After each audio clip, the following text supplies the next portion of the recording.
our mission at the Unitarian Church of Evanston is nurturing the human spirit for a world made whole. So our whole purpose is to, help people attend to the spiritual hunger in their lives, to fortify themselves so that they can stay engaged in the world. Our world is broken and hard and painful and filled with suffering, and we let each other down in a myriad of ways, right? And things are increasingly complex and challenging, and people are moving further and further away from religious communities.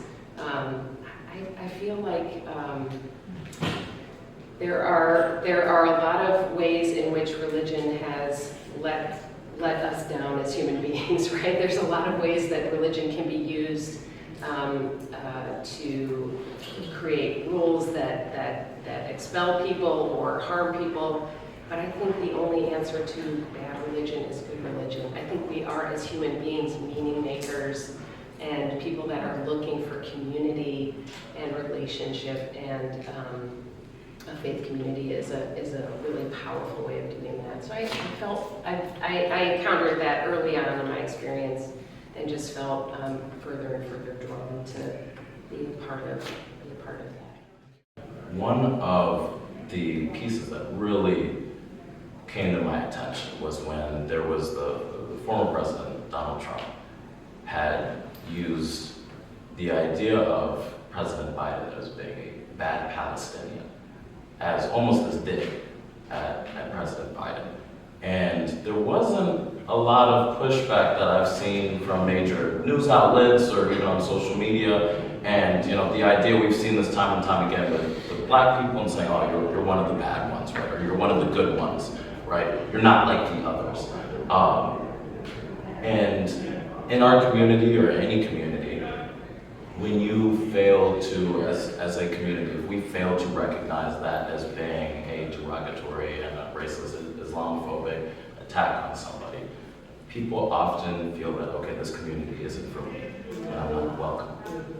Do you feel that that is important, especially here in Evanston, that we recognize when there are community members that feel like, look, my voice isn't being heard, or I feel that this community is not working for me, and I'm not engaged anymore because of it? Do you think it's really important that we continually work on ourselves as a community and recognize when those things happen, and then work together to really make sure that it doesn't happen again? Yes. I think that is a really powerful role of faith communities and all communities, right? Is to recognize whose voices are not being heard. So we talk a lot about inclusion, building beloved community. We aspire to live that dream of Martin Luther King Jr.'s that we are building the beloved community. And that means that nobody is outside of that circle. But you have to pay attention to whose voice is missing. Because again, if you're trying to, I really appreciate what you said, like if you're trying to say, I'm not gonna stay into politics. And yes, it's complex. What you were saying before is like, it is impossible to stay on top of all the things. I live in Skokie. I have to try to pay attention to what's happening in both communities, and I'm like, I get very overwhelmed.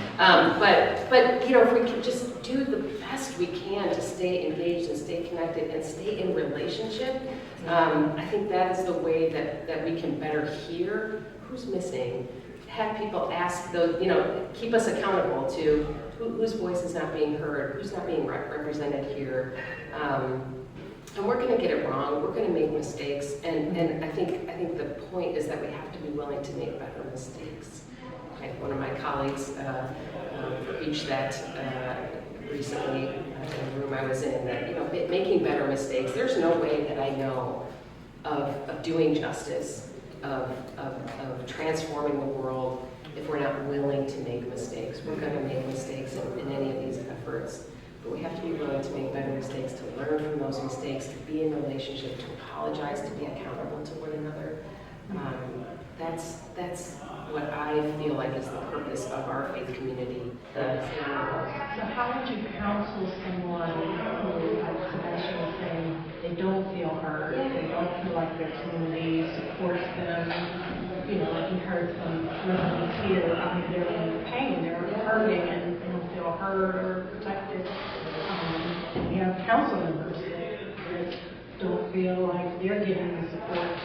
You know, how do you counsel someone like that so they don't give up? What do you say to them?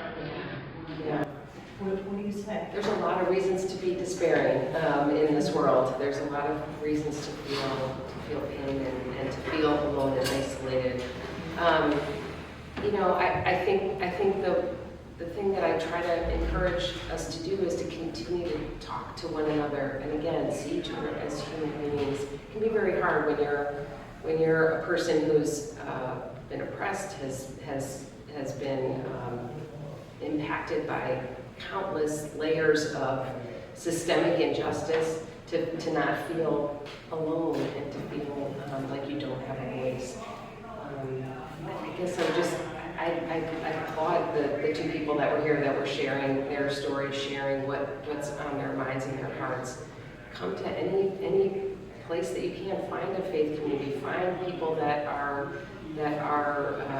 you know, in alignment with what you're struggling with, and figure out where are the places of power that you need to push on.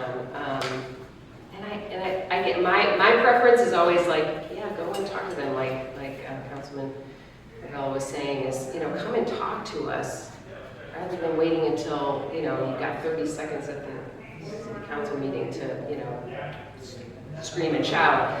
You know, let's build relationships. Let's build relationships of accountability with one another. So I try to counsel people that, you know, you may feel alone, but remember that you are never alone, really.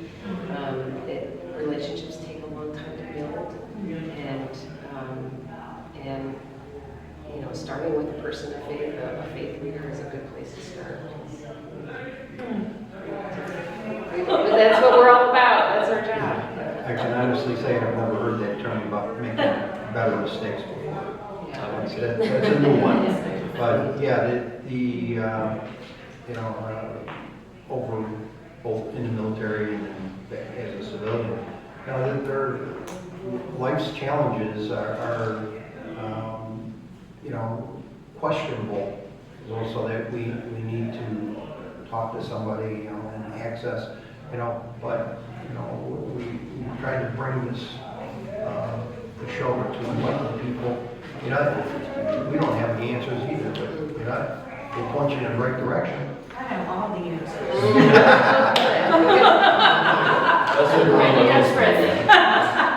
We're always better together, right? I mean, it's always, I think it's always beneficial to build coalition, to build those connections with people. Find the people that share your concerns and put your heads in place together. Sure. What are some possible solutions? Reverend, what do you counsel leaders to? I mean, like Alderperson Ravel, she isn't someone you would need to do an exorcism or anything on, because she's a kind spirit.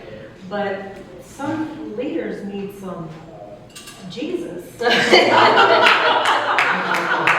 I may not be the best minister to preach in that regard, but yeah, again, I think that it is about relationship building, but no one's gonna take in my counsel if they don't want to, right? You know, I can't force anything down someone's throat, but if I form a relationship with you, and I'm better equipped to say, hey, I'm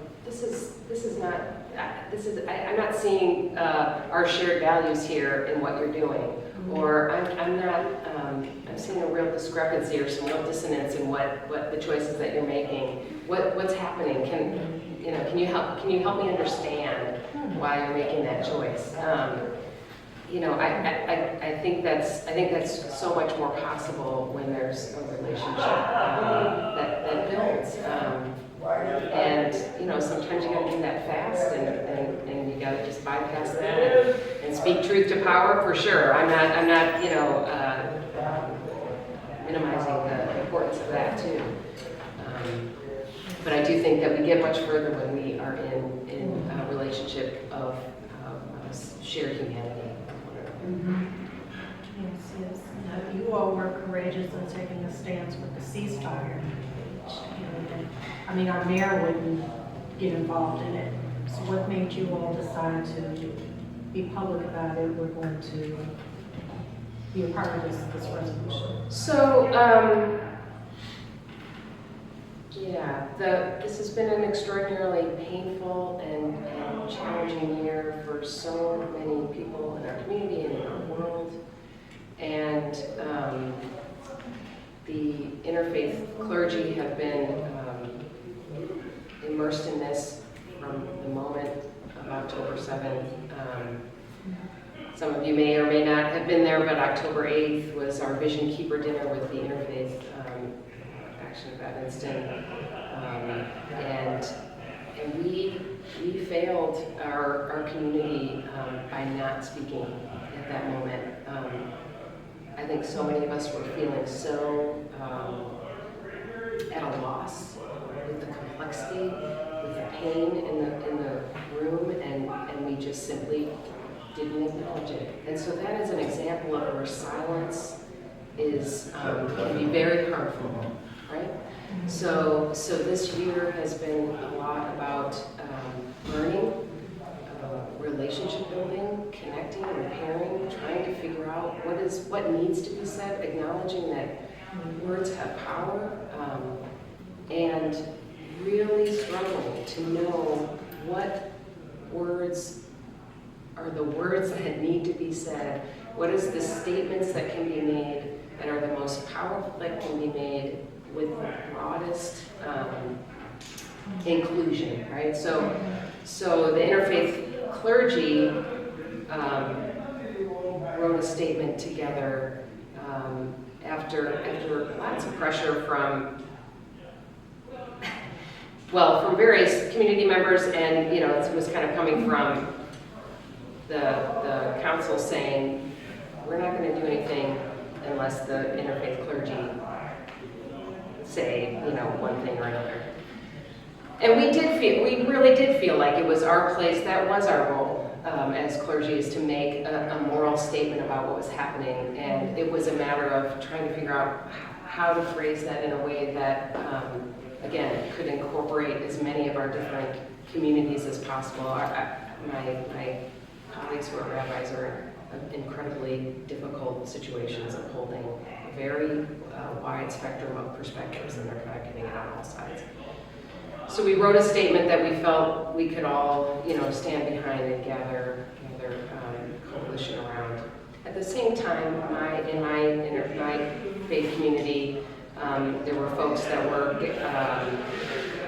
gathering to feel like we need to try to raise money for relief in Gaza. And they were all, learning.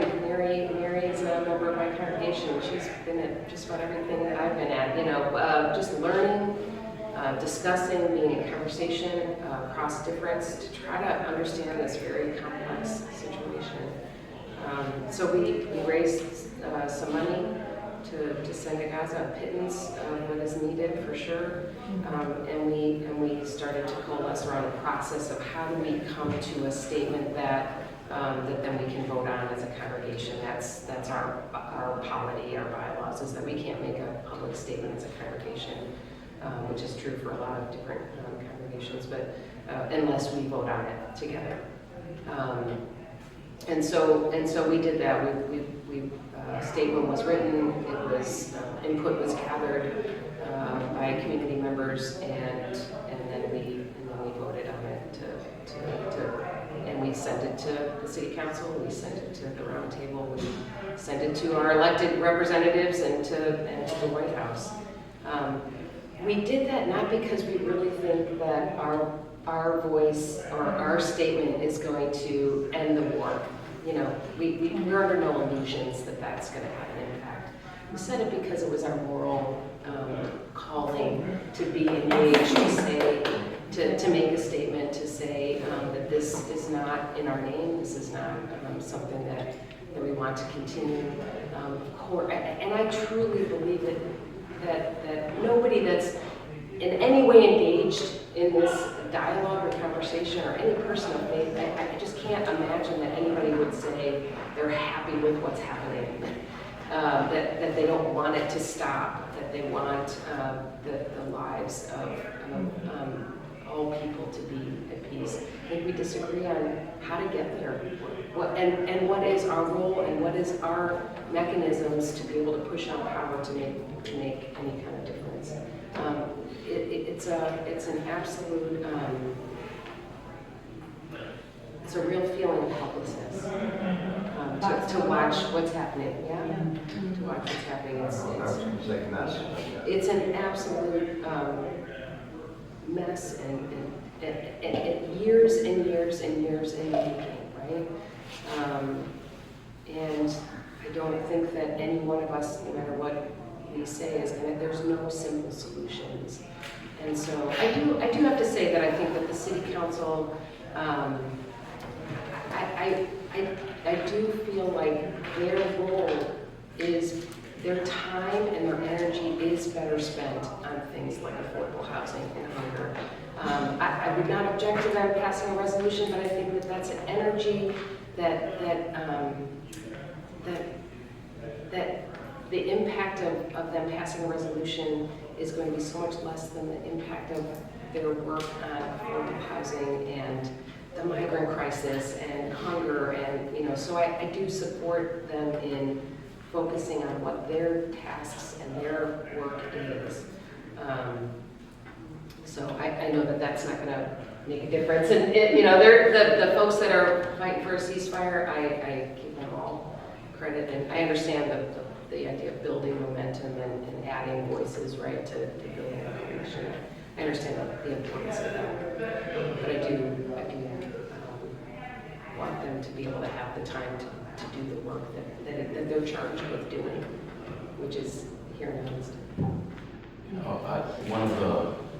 Because I remember there was a meeting with the Equity and Empowerment Commission, and I'd spoken there, and I had a conversation afterwards with a Palestinian resident who had said, thank you for speaking. I felt that, since October 7th, that my voice hasn't, been heard. Nobody has been talking about, my family and friends that are there and have been killed. And that's not the conversation that we're currently having. And this was much, more recent in terms of, October 7th, and this was about a month and a half afterwards. And I had a conversation with a friend of mine who is Jewish and was hurt by the push for a ceasefire. And I, sat down with him and said, look, there are folks that are Palestinian who see October 7th and they are disgusted, right? This is a travesty. This is not in our name. This is not achieving anything for my people. And you see the city of Evanston put out a statement condemning the October 7th, and then you see 1,000, 2,000, 5,000, 10,000, 20 be killed. And that's difficult for them because they say, well, look, we've gone through 10 October 7th since then, and my people are still dying. And they feel as if, that the city has, recognized one horrific event, but not recognized another. And that can be difficult for them, as we say, in being in a community and saying that, look, I feel that this community may not actually recognize my, my struggle, so for those who are facing that challenge emotionally, how would you suggest, if the city wouldn't take a lead in passing a resolution, how would you suggest that those folks, see guidance and feel whole in a community where, again, in this instance where they feel that they aren't truly, being accepted and being heard? Yeah, I think that the idea again of like coalition building and continuing to gather together. I know there's been a tremendous amount of energy towards protest and demonstrations and teach-ins and all of those things, and I think those are all really valuable ways of having your voice be heard. I think there's different ways that people have felt about the response on the Northwestern campus, but I think, comparatively, I'm grateful to see that things that happened in other places didn't happen here. That there is a place, that there is a voice, that there is a platform for people to be able to express that outrage and that hurt. And again, I think the faith communities, if we can be a place where we are uplifting those issues and that humanitarian crisis that's taking place, I think that can come through coalition. Again, I think everybody that I know in our interfaith community is absolutely in support of the violence ending and the bombardment ending and the pain ending and the suffering ending. I think there are different ideas about how to make that happen, right? But if we can't come together in conversation, then it's just really hard to lift up those voices for each other, right? To sort of to feel like we're heard. And if we're just shouting at each other across an expanse, I don't think that does it either. I don't know if that's an answer or not, but It's not. maybe the best.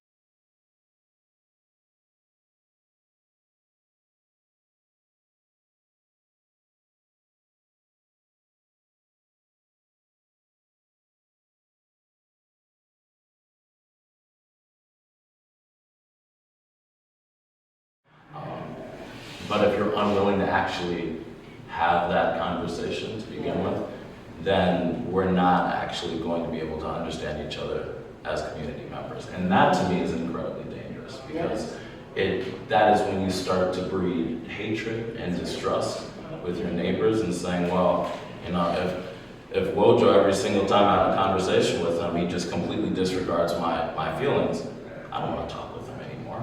I don't want to interact with him. Instead of waking up and I see him in the morning, instead of saying hi, I just completely ignore him and I go about my day. And that's where we lose what makes Evanston so great in my eyes. I don't think there is one clear-cut answer on how to, make people, feel at ease. But I would just challenge folks to open up their hearts, open up their minds, to really understand one another. And understand you may not fully understand each other, and that's okay. That's right. I mean, that's the thing I preach over and over again, is that we are unique and beautiful as individuals, and we are infinitely and intricately interconnected always. Mm-hmm. And as much as we can, what trauma does, right? And we are all traumatized just by living in this world. Many of us extremely, and some of us less so. But this experience since October 7th and well before then is about two traumatized peoples. And that trauma interrupts that sense of interconnection that is really what is true.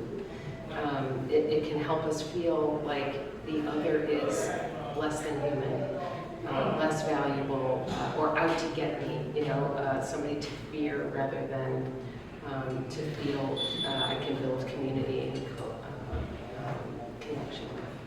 And so that to me is the answer, in 1,000 different ways. That's the answer, is how do we build deeper and lasting connections with each other so that we can stop fearing one another and start working together to solve some of these huge intractable issues that pervade all of our lives. That's why we do this show, to get different points of view. Yeah, thank you so much.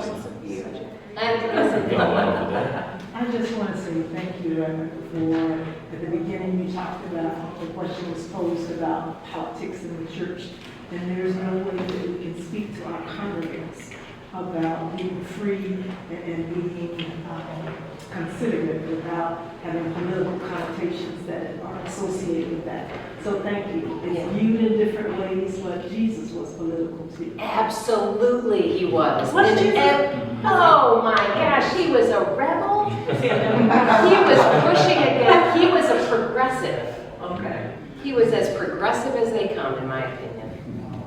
Thank you for saying Jesus was a progressive. He That's what was. they're gonna tomorrow. that. He was on the side, he was really the side of the oppressed. He was on the side of the oppressed. I think that would be a nice little bumper sticker. Yes. Yes. Jesus was progressive. Yes.